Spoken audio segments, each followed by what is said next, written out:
কি অবস্থা? আর কিছু না, ডালায় সব ফেলতে গেছে। মনে ফোন দিছে। হ্যাঁ কয়মন হ্যালো দোস্ত, টিয়া লাগবে 1,000 টাকা। না, টাকার লিগে আটকা রাখছে এই যে এইতে। তোরা কি টাকা পয়সা ছাড়া আমার ফোন দিতে পারছ না? দেখ দেখ, তোরে দুঃখের কথা কইতে না কইতে মানে টাকাটা চাইবি।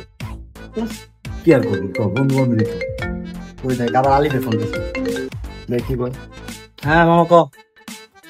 বন্ধু, আমি তো রিক্সা লাগা বলছিলাম, পকেটে হাত দিয়ে দেই মানি ব্যাগ নেই গা।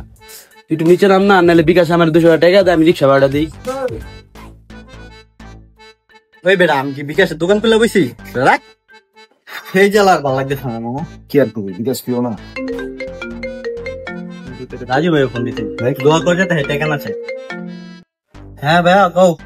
হ্যালো ভাইয়া, একটা ঝামেলায় পড়ে গেছি ছোটখাটো, একটু উপকার করতে পারো? 500 টাকা পাঠাও না বিকাশে। ভাই তোমরাও না।